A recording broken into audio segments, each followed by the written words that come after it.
nigger.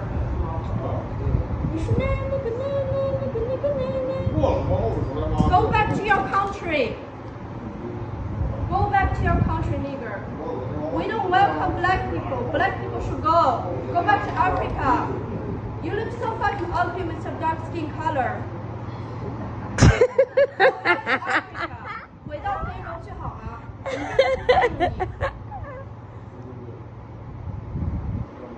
Go back to your country. Nigger, nigger, nigger, nigger. Do you eat watermelon? I'm going to send this to my boyfriend because he's white and he's your master.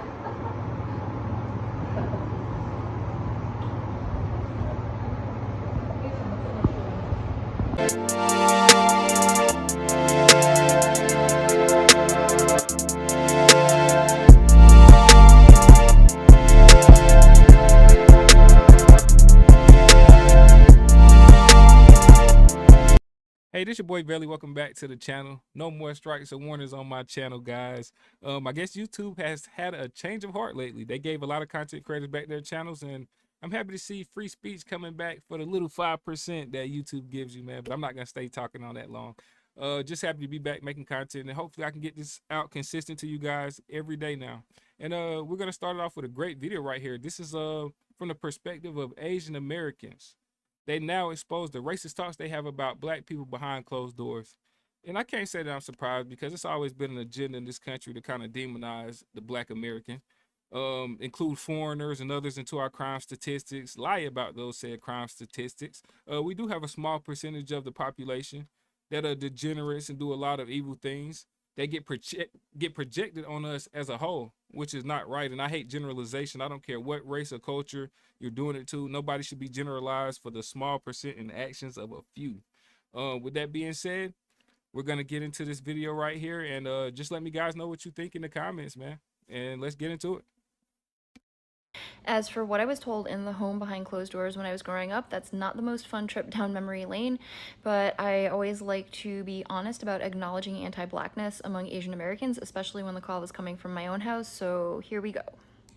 I first became aware of my mom's anti-blackness when I started kindergarten, and it mostly centered around avoiding interactions with black people and not allowing me to be exposed to anything that she considered black culture. So if we were walking and she saw a black person, she would pull me closer to her. If we were in the car in a parking lot and saw a black person in the parking lot, she would make a point to lock the doors, and I wasn't allowed to listen to rap or Michael Jackson or Tina Turner. And she was hypocritical about that. Oh, I wasn't even going to stop it this early, but what? She wouldn't let you listen to the great Michael Jackson, the greatest artist that ever lived. And, you know, it's a joke, but Michael Jackson was white and black at two different times in his life. You know, I just had to say that. But, you know, that's pretty disgusting.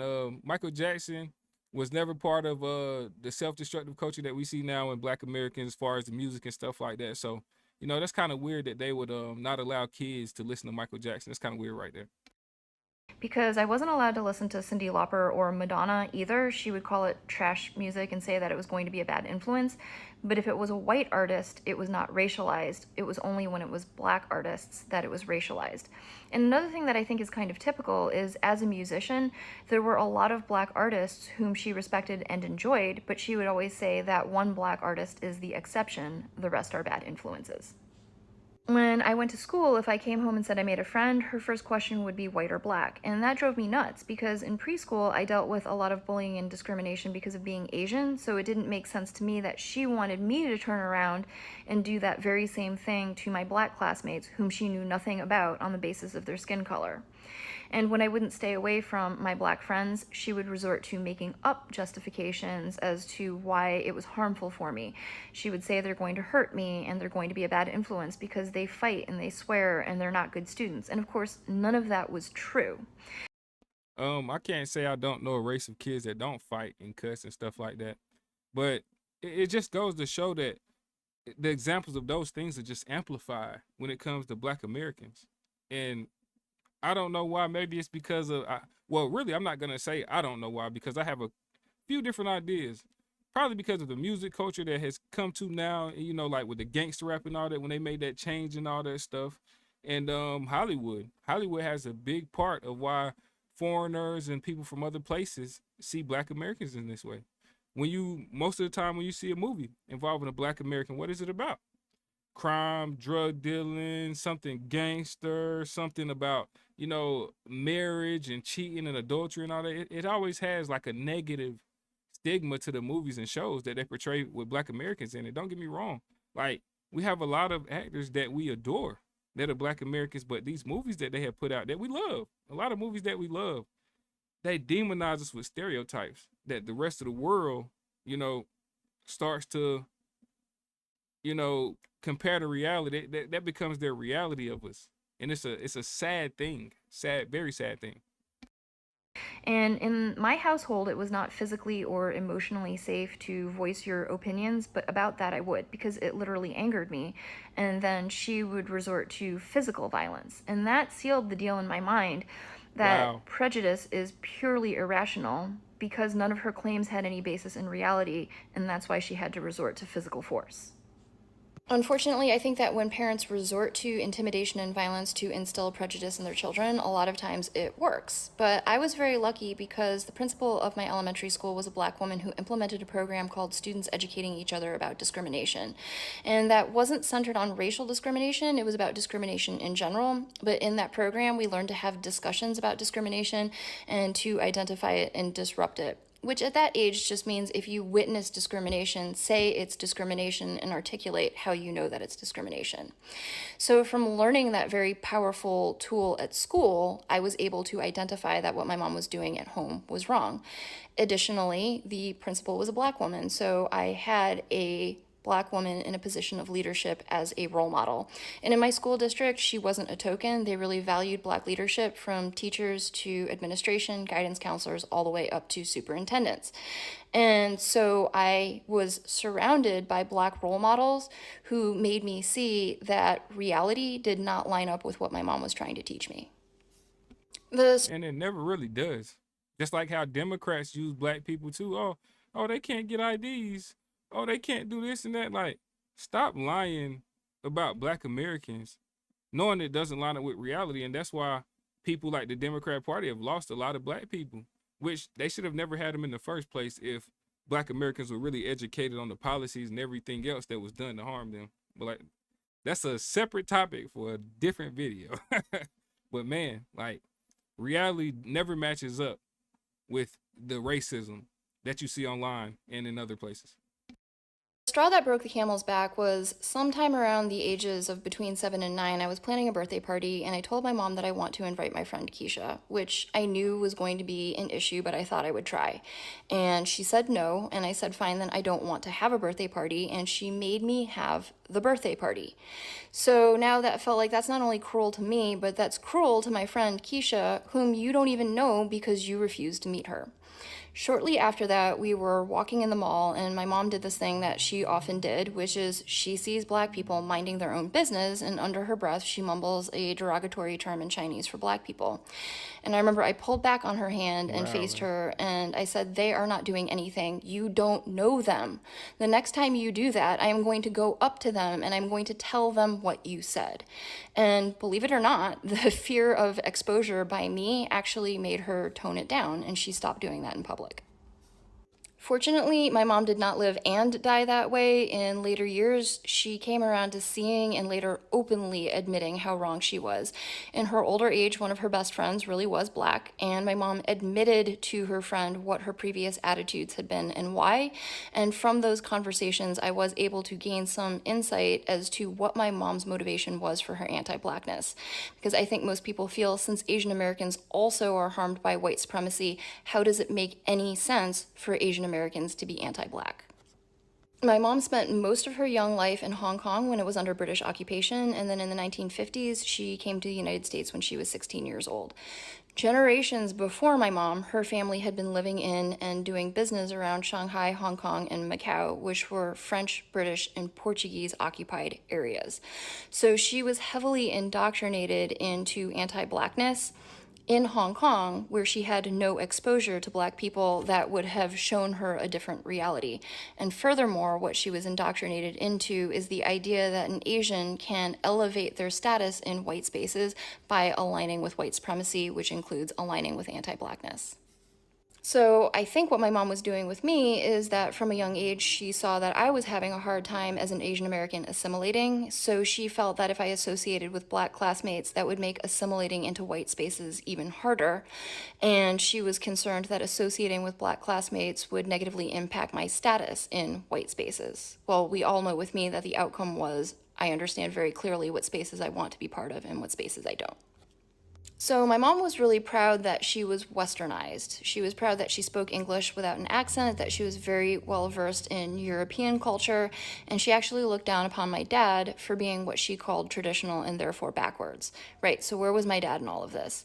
My dad grew up in Taiwan where he had no exposure to black people, but he also had very little exposure to Western media. I think when he came to the United States, he was a bit uncertain around black people because of the lack of familiarity and the slight media bias, but it only took a very little being around black people to see that prejudice is irrational and that it serves a white supremacist agenda that he doesn't want to uphold. As I said before, in my household, it wasn't physically or emotionally safe to voice opinions that differed from my mom, so I do understand why my dad didn't speak up when my mom was being anti-black. He had a hard enough time keeping my brother and I safe. However, what he would do is when it was just my dad and I, he would make sure to teach me or give me resources about accurate black history. So for example, a lot of my mom's rhetoric surrounded musicians. So my dad would teach me about Berry Gordy, Chuck Berry, Marian Anderson, Jesse Norman. If the claim was that black people don't value education, he would tell me about black scholars, academics, and scientists, and so on. So that, in a nutshell, is Hey, shout out to her dad, man. Shout out to her dad. what I was told at home behind closed doors when I was growing. I hope you're faring well where you are, and if you ain't, please fare well. You know, I don't really understand what he's saying, but shout out to him too. Older. American Asians were cool and I often hang out with them.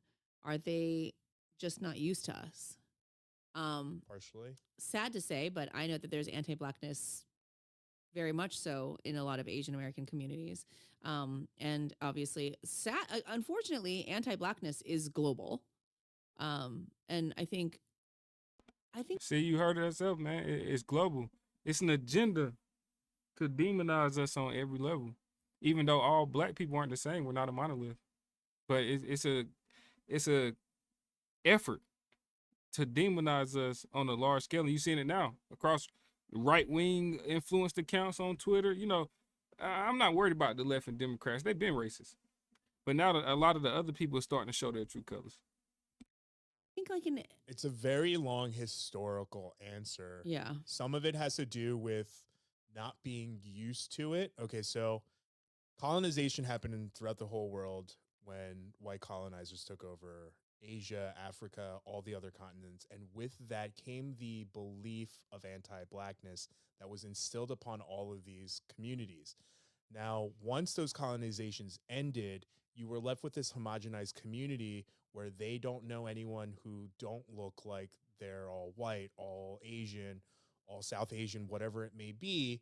And then all of a sudden you fast forward to having technology and Western media, because again, controlled by whiteness, is pushing out this message of that black communities are gangsters, do this, they do that. And then that media gets pushed out into the world in the form of movies and TV shows. And now you take this homogenized community. And exactly what I was saying. The movies and the TV shows, the gangsters, the gangs, the gangsters, the gangs. And the biggest gangsters in America has been the Italian mafia and the mob and places like that. Black Americans, for the most part, haven't been organized enough to even get on those types of level of crime. And that's my opinion. But, you know, like I said, media and all this other stuff, it just portrays a false reality to the rest of the world and they just eat it up. And all white people aren't racist or none of that. A lot of people, for the most part, most people out here just trying to live their life, man. They just want to live their life, take care of their family, and, you know, just go about their day, man. But we do have a concerted effort of people with influence and money that are pushing these agendas on society, and it must stop. Community who has learned anti-blackness through colonization and stuff like that, on top of the fact that it's then mixed with people who are learning about these races for the first time through fictionized television that is controlled by white media.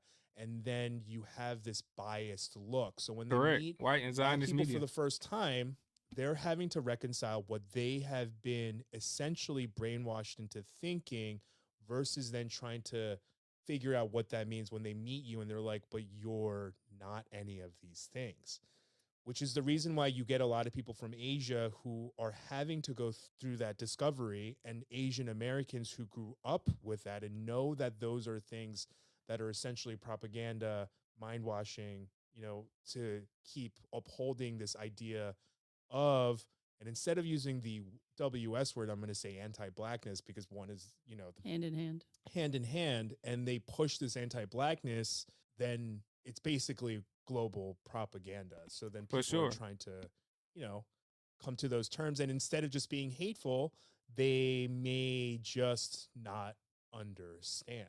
You know what I mean? And I think that's like the short end of it. Yeah, I mean, I have nothing to contribute. That was very concise. A lot of people are just conditioned to believe that Black people are whatever the conditioner wants you to believe they are. Yep. And you know, like my grandma, she the only Black people she had ever seen were American soldiers in Korea, and to her, they were all part of the same group.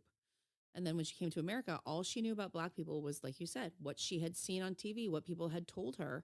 And so she was very distrusting of Black people. And I was like, how many Black people are just like everybody else? Like, you know, I go to school with Black kids, like, you know, and she was just like, oh no, you know, they're very dangerous. I'm like, they're not. They're not. This is just what people wanted you to believe. But, you know, what else did she know? You know what I mean? She's just this like. And they think that blacks are so dangerous. You should see how scared they be. Like, a lot of Black Americans are just scared that, you know, being in the wrong place or the wrong town after, you know, they call them sundown towns. Like, Black Americans, this propaganda has been going on so long that, of course, you do got some that rage over it, but you got a lot, for the most part, they're scared. And I don't think nobody understands that. When you're being told that guilt by association because of your skin color, you know, like, and that you're going to be treated a certain way, and you see yourself getting treated like this. I've been profiled numerous times for doing nothing, literally, in my own life. So I understand it and I get it. But it's just crazy because most of the people that spreading this propaganda don't even believe it themselves. You know, country girl from, you know, uneducated, and is told by everybody in power what to believe. You know, my God is better. My people are better. My guns are better. My, you know, so she's like, okay, well, all of these things are better. So I better side with the better side. This couldn't be farther from the truth. It's crazy. And she hit the nail on the head. In fact, our greatest allies have been the Black community. Black and Asian solidarity has a long, long history. And that's not to erase the examples from both sides of intolerance, hate, and violence. Let me just stop him for a second because I just read this thing up here. It says Asians, this is what he's speaking to. It says Asians, I'm telling you, blacks are not our allies, but yet many Asians are supporting BLM. First of all, I'm Black American. I don't even support BLM. BLM is an organization of people who took that name and made an organization to get donations.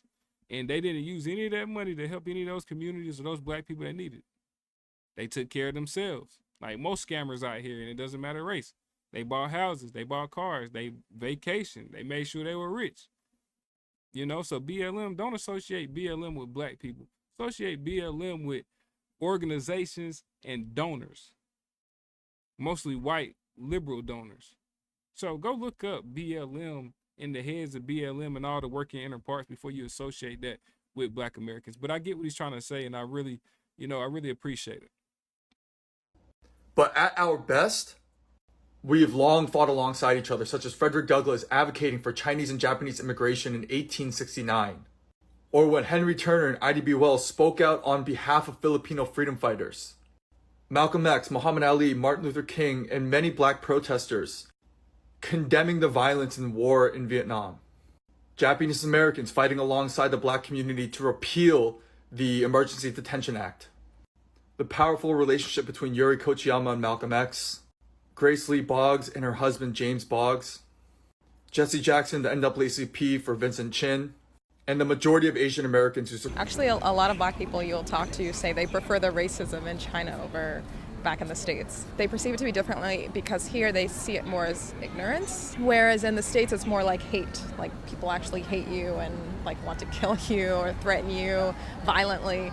But in China, it's more like, it's just different. It doesn't seem like they hate you. Especially when I speak Chinese, I can go almost anywhere and talk to people, at least in the places I've been so far. And people will kind of accept me, I guess. I don't know how else to explain that, but they won't be like, oh, get out of my store. They won't follow me around in the store and see if I'm trying to steal something.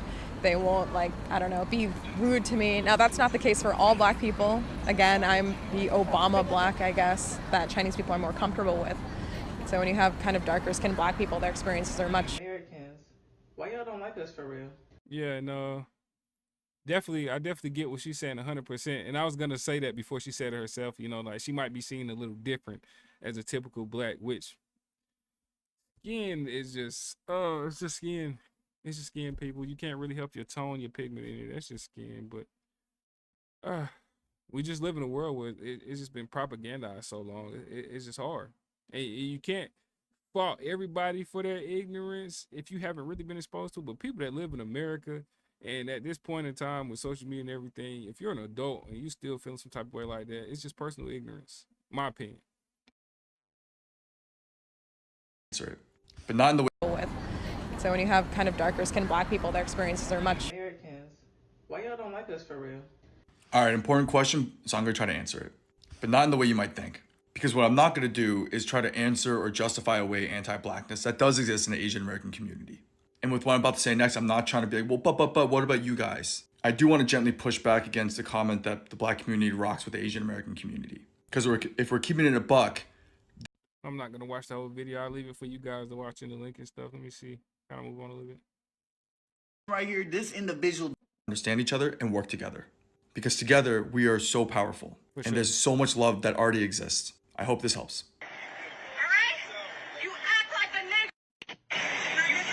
Let me get this clear. This woman right here, this individual does not represent the Asian community. Her POC Facts. Just like the gang members in Chicago and everywhere else is killing and shooting up everybody, do not represent black Americans, man. We all need to get on that page.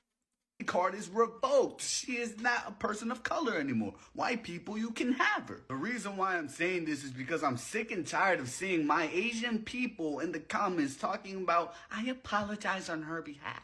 I apologize for her behavior. You don't have to apologize for anybody that's not you. Like, white people don't have to apologize for slavery and all the other shit. All that shit is weird. Apologize for your actions. And the actions probably of those around you who you influence. That's it. That's it. That's all. Oh my God, I am so ashamed of being Asian. Shut the fuck up. You shouldn't apologize for someone else, bro. Real shit. Like, she is not even part of our community, so don't even. Why would we let this woman represent our community when she's making us look bad? No, she is not Asian, period. Another thing I want to say is that two wrongs do not make a right. Just because you've seen this one Asian, I put the quotation marks around the Asian because she's not Asian in my book. Just because you've seen this one Asian lady be racist does not mean you should be racist to all Asian people. This one Asian lady should not represent the Asian community as a whole. That's ridiculous. Do not respond in racism towards Asian people as a whole, bro. You're coming for me, who's not racist. You're coming for everybody who's not racist. Every Asian that's not racist. It doesn't make any sense. Like, if you see the comments of this video, you see everybody moving like New York drill rappers if they were racist. They're talking about every Asian shot, every Asian dead, smoking on all Asians. I'm on beat. Yeah, all that shit is crazy. But that's what you get dealing with the internet, though. Moving along.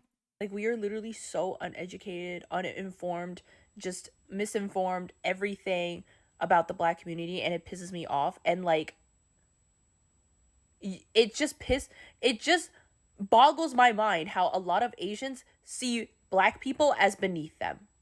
I shit you not, I literally saw someone on my story and I literally was so gagged. Like, I was like, are you serious right now? And I sent him a message, ask him if he's being serious about this. This guy is Bhutanese. I'm sorry if I'm mispronouncing it, but like, I guess he got like some kind of spray tan or whatever because he's doing some kind of stupid movie shoot or whatever. Roy posts on his story and says, because his skin is like 10 shades darker or something. He said, "Can I say the N-word now?" with a ninja emoji next to it.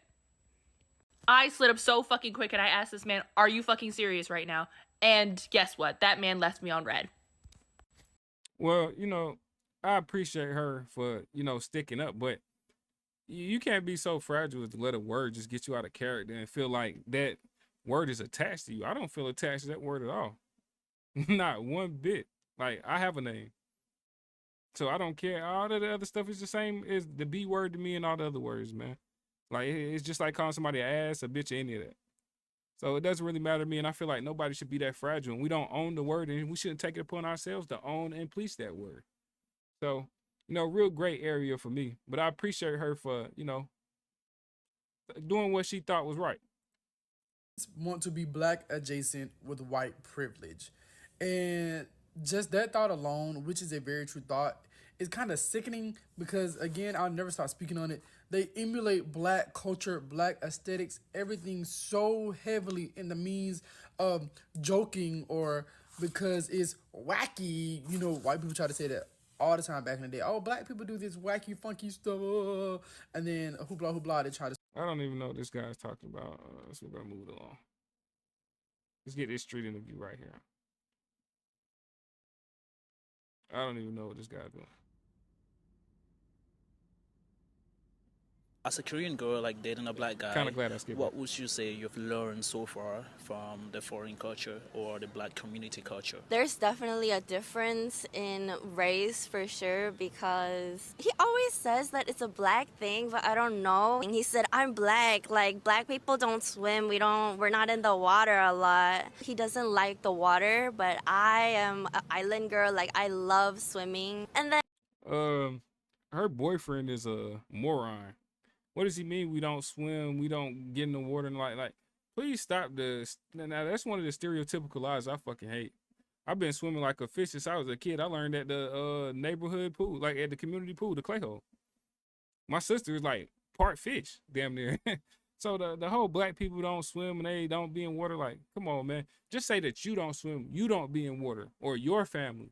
Like, quit making that a black thing. It's definitely not a black thing. We have black Navy SEALs, all type of, like, please stop it. Her boyfriend is a moron. And he also like always says when I want to go out in the summer, he's like, oh, I'm black, like black people don't like being in the sun. Or when it's cold, like he's like, oh, like I'm black, like we don't like being out when it's cold. His music taste is also... So he don't like being out when it's cold or when it's warm. I don't think he's black. I think he's a fucking alien. Because I don't even understand any of that. But this is a great little video, man, with some great insight, you know, from the homes from which we don't ever see the inside of. Like, I've never seen a Chinese food commercial or a delivery truck. But nah, just, you know, little jokes. But, man, great video. Let me guys know what you pulled away from this. You know, I got some great things out of this, which, you know, like I said, I'm not surprised about. But just let me know what you guys think in the comments, man. It was a great video. Y'all seen it like I seen it, man. Catch you in the next one.